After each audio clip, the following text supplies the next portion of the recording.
اور سیاسی نام نہاد جمہوری حکومتوں کا بھی دور شامل ہے. مسلسل کرپشن بڑھتی رہی چونکہ ڈیموکریسی اپنی روح کے ساتھ نہیں، ٹرانسپیرنسی نہیں ہے، اکاؤنٹیبلٹی نہیں ہے، عوام کی شراکت نہیں ہے، مواخذہ نہیں ہے، رنگا فساد ہے. اس طرح انفلیشن، افراط زر تسلسل کے ساتھ پاکستان میں بڑھتا رہا. جمہوری دور میں، پھر فوجی دور میں، پھر جمہوری دور میں تسلسل کے ساتھ 2004، 5 اور 6 میں 4.6 اور 9.7، 9.8 تک تھا افراط زر. 2004 سے 2007 تک. اب 2011 پر افراط زر 16% سے زیادہ ہو چکا ہے. آج اس سال 16% سے زیادہ افراط زر ہو چکا ہے. 2004 کے مقابلے میں 4 گنا افراط زر میں اضافہ ہو چکا ہے. یہ ایشین ڈیولپمنٹ بینک کی رپورٹ ہے 2011 کی. میں کوئی کسی چھوٹے اداروں کی نہیں پیش کر رہا ہوں. Asian development bank. دعوے کرنے کے لیے عوام کو کیا بتا کہ حقائق کیا ہیں؟ ماہر لوگ جس طرح چاہیں بیان کر دیں. پھر اس کے بعد جو فورن ڈائریکٹ انویسٹمنٹ پاکستان میں مسلسل کم ہوتی چلی گئی. 1995، 96، 97 وہ جو جمہوری دور تھے، جمہوری پرویز مشرف سے پہلے، ان میں جی ڈی پی کا 1.2، 1.5، 1.5 1% سے زیادہ حصہ ہوتا تھا جی ڈی پی کا، فورن ڈائریکٹ انویسٹمنٹس کا، ایف ڈی آئی کا.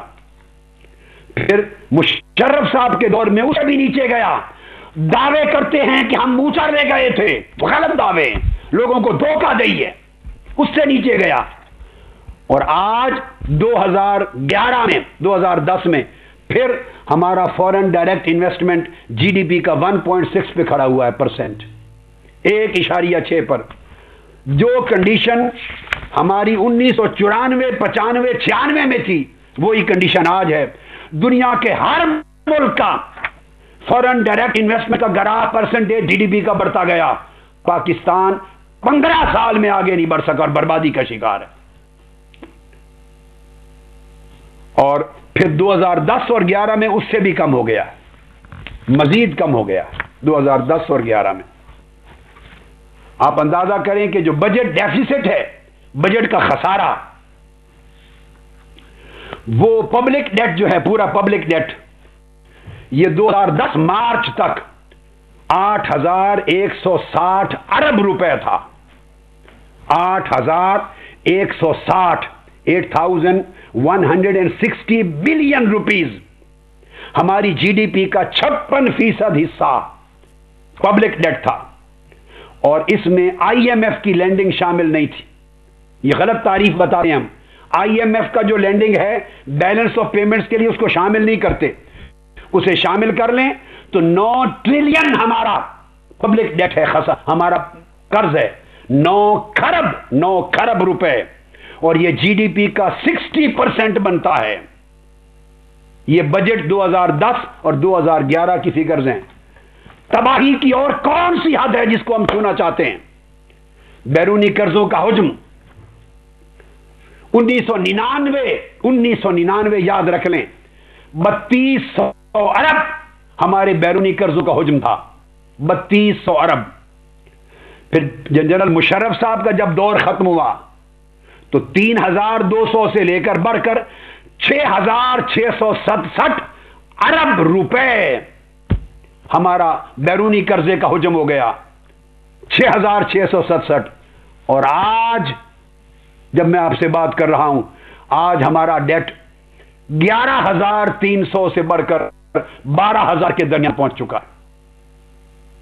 11,300 سے زیادہ ہمارا بیرونی قرضے کی عالم ہے. آپ ذرا اندازہ کر لیں وجہ کیا ہے. باہر کی انویسٹمنٹ نہیں ہوتی، قرضے کرپشن میں جاتے ہیں. وجہ یہ ہے کہ ملک میں کرپشن ہے، اکاؤنٹیبلٹی اور مواخذہ اور احتساب نہیں ہے، پالیسیز ٹرانسپیرنٹ اور شفاف نہیں ہیں، اختیارات ڈسکریشنری لوگوں کے ہاتھ میں ہے، قانون کے پاس نہیں، کوئک جسٹس نہیں ہے، فوری انصاف نہیں ملتا. اور جو انوائرمنٹ ہے وہ انویسٹرز کو اور قرض لانے والوں کو فیسیلیٹیٹ نہیں کرتا، سہولت نہیں دیتا. اور امن نہیں ہے، دہشت گرد ڈنڈاتے پھرتے ہیں۔ ملک کی تقدیر انتہا پسندوں دہشت گردوں کے ہاتھ میں ہے، جس وقت چاہیں جس کو اڑا دیں۔ اس ملک میں قرض کون لائے گا، لگے گا کہاں، اور انویسٹمنٹ کون لائے گا؟ پھر بے روزگاری کا گراف دیکھیے، ہمارا بے روزگاری پاکستان کا گراف بہت غور سے سنیے۔ تمام لوگ 15.4% ہمارے ملک میں ٹوٹل بے روزگاری ہے 2010 میں 15.4، اور ذرا سنیے غور سے، بنگلہ دیش کی بے روزگاری 5.1% ہے۔ ہماری بے روزگاری کا گراف بنگلہ دیش سے 3 گنا زیادہ ہے۔ ہم ماتم کرتے ہیں بنگلہ دیش ہم سے جدا ہوا، وہ جدا ہو کر اچھا رہا یا برا رہا۔ ہم 15.4% بے روزگاری کے گراف پہ۔ بھوٹان سارک کا چھوٹا سا ملک، اس میں بے روزگاری 4% ہے۔ سری لنکا میں 5.8% ہے۔ آپ ذرا دیکھتے آئیے، منگولیا جیسا ملک 11.5%، قزاقستان 5.8%، افریقہ کا گھانا 11% بے روزگاری، نائجیریا 4.9%۔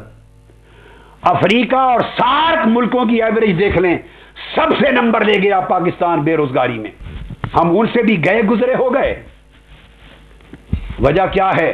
اس ملک میں بے تحاشا عیاشیوں پر خرچ ہے، کوئی مواخذہ کرنے والا نہیں۔ کسی دور میں تعلیم پر خرچ کوئی نہیں۔ پاکستان کا ایجوکیشن ایکسپینڈیچر آج 2010-11 میں تعلیم پر خرچ ہماری جی ڈی پی کا صرف 2.7% ہے۔ 2.7%۔ یہ آج سے 15 سال بھی یہی تھا۔ 15 سال سے تعلیم پر ایکسپینڈیچر ہم نے نہیں بڑھایا۔ اس کا مطلب ہے تمام فوجی اور سیاسی لیڈر اس قوم کو تعلیم نہیں دینا چاہتے، جائل رکھنا چاہتے ہیں۔ اب ذرا نیپال کا دیکھیے، آپ کے پڑوس میں نیپال، اس کا 2 گنا ہے آپ سے 4.6۔ بھوٹان کا 2 گنا ہے آپ سے۔ میں وقت کی کمی کی وجہ سے ان کے فگر نہیں گن رہا، موٹا بات بتا رہا ہوں۔ مالدیوز، اس کا تقریباً 5 گنا ہے زیادہ آپ کا ایجوکیشن پہ ایکسپینڈیچر، تعلیم کا مالدیوز کا 5 گنا زیادہ، منگولیا کا 2.5 گنا زیادہ ہے، قزاقستان کا آپ سے زیادہ ہے، کینیا کا آپ سے 3 گنا زیادہ ہے، 4 گنا، گانا کا 2.5-3 گنا آپ سے زیادہ ہے، اور ایتھوپیا جو ملک ہے حبشہ، اس کا آپ سے 2 گنا سے زیادہ ہے ایجوکیشن پہ اسپینڈر۔ افریقہ کے 3rd ورلڈ کنٹریز کے پسماندہ ملک اپنی تعلیم پر آپ سے 3-4 گنا زیادہ خرچ کر رہے ہیں۔ میں نے ایران اور کئی ملک نہیں گنے جن کا بہت زیادہ ہے، میں انتہائی غریب ملک سارک کنٹریز سے اور افریقہ سے لے رہا ہوں۔ ہم اپنی تعلیم پہ خرچ نہیں کرنا چاہتے۔ جمہوریت کہاں سے آئے گی حقیقی؟ جائلوں کے معاشرے میں ہم جمہوریت چاہتے ہیں، عوام کو جائل رکھ کر۔ ہیلتھ پر، صحت کے اوپر ہمارا ایکسپینڈیچر جی ڈی پی کا 2.6% ہے، صرف 2.6%۔ اس لیے لوگ صحت سے محروم مر رہے ہیں، 2.6، اور یہ ہمارا 15 سال سے یہ ایکسپینڈیچر چلا رہا ہے۔ بنگلہ دیش کا ہم سے زیادہ 3.4، نیپال کا 5.8، بھوٹان کا 5.5، سری لنکا کا 4%، مالدیوز کا 5.6%، منگولیا کا 9.3%، قزاقستان کا 4.3، کینیا کا 12.2%، گانا کا 10.6%، اور ایتھوپیا کا حبشہ کا 3.6%۔ آپ اندازہ کر لیں، سارک کنٹریز اور افریقہ کے پسماندہ ملک، ان کا تعلیم پر خرچہ زیادہ، ان کا صحت پر خرچہ زیادہ، امپلائمنٹ پر خرچہ زیادہ، ملک کو ترقی دینے کے ہر پہلو پر خرچہ زیادہ۔ ہمارے خرچے کہاں جاتے ہیں؟ ہمارے خرچے عیاشیوں پر جاتے ہیں، کرپشن پر جاتے ہیں، اثاثہ جات بڑھانے پر جاتے ہیں، اور ہم قسمیں کھانے کے لیے بہت شیر ہیں۔ پھر ہماری جو امپورٹ اور ایکسپورٹ ہے، اس کو ذرا دیکھیے۔ پاکستان کا انٹرنیشنل ٹریڈ، گلوبل ٹریڈ جو پاکستان کا ہے، اس کے پاکستان کا ایکسپورٹ گروتھ، ہر سال جو گروتھ ہوتی ہے، گروتھ چینج آتی ہے، ترقی، ایکسپورٹ میں 2.9% ہے اور امپورٹ میں 1.7%۔ یہ آج ایشین ڈیولپمنٹ بینک کی رپورٹ بتا رہا ہوں، اس موجودہ سال کی، 2000 آج کی بتا رہا ہوں۔ 2.9